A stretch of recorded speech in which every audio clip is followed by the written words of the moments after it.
as promised, let's get you to the papers. talkSPORT's Angelina Kelly joins us. How are you doing, Angelina? Angelina? I'm all good, thanks. How are you guys? Yeah, we're really good, thank you. Apologies, we've got to you late. Lots of things happening as you were hearing there, but let's get straight to it. And Marcus Rashford, he is dominating some of the back. Oh, I know, Angelina. Come on, tell us more.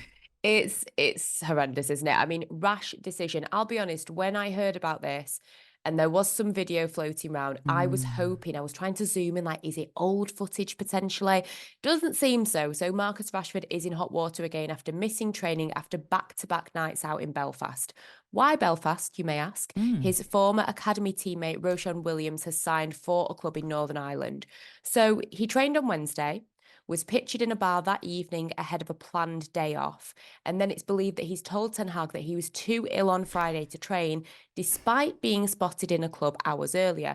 Now, one thing I will say, as a Man United fan, I do tend to try and back up Marcus Rashford.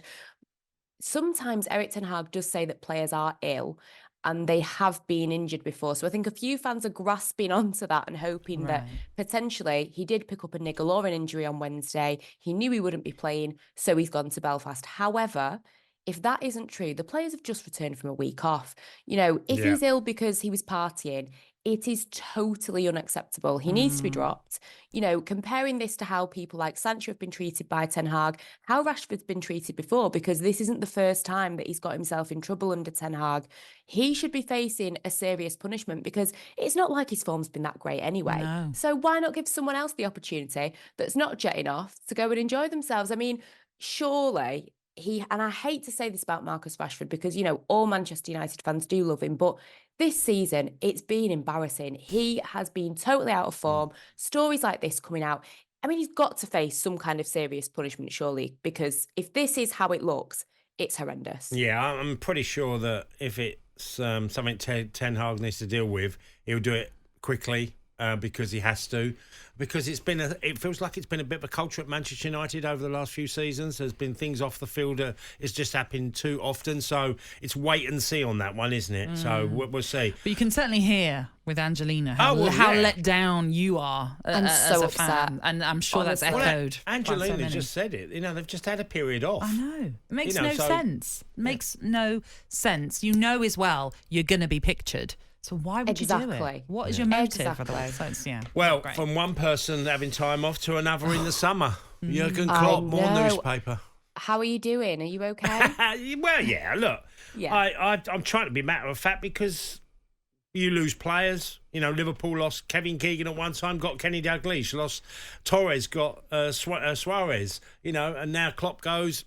You know, it feels like it's bleak at the moment because it's just a tough one because you're scratching your head to who can really do the job what he's done at Liverpool. This is it, yeah. I mean, there are some great articles, you know, in the Times. Jonathan Northcroft, Liverpool are losing the captain of their culture. He tells some great stories about just more the human side of Klopp and some of the brilliant things that he's done. Danny Murphy in the Mail saying that, you know, this news could potentially galvanise the players for the rest of the season. And Robbie Fowler in the Mirror, I checked my phone when I heard the news to see if it was April 1st. And, you know, he speaks about the achievements of Bill Shankly, Rob Paisley, Sir Kenny Dalglish, and he believes that there's a powerful argument that Klopp is number one. He's after winning every trophy possible in the 8 years since he arrived at the club. So, you know, he also talks about there's no exaggeration to say that Liverpool fans are in a state of mourning. And it was quite interesting that he's saying that, you know, if he does get the quadruple, could that catapult him to the top of the list of these legendary managers? And there's a lot of talk about Xabi Alonso. Is he the man for the job? I think we have to keep our feet on the ground here and just we're in a cup game today, beat Norwich and move on. They're in a title race, you know, so there's some good things ahead this season for Liverpool. But I think maybe jumping the gun on the quadruple, that's what sort of happened 2 years ago, didn't it? Yeah, that's true. Weekend Sports Breakfast with Natalie Sawyer and Tony Cascarino. Sunday mornings from 6 on AM, on DAB, via the talkSPORT app and on your smart speaker. talkSPORT.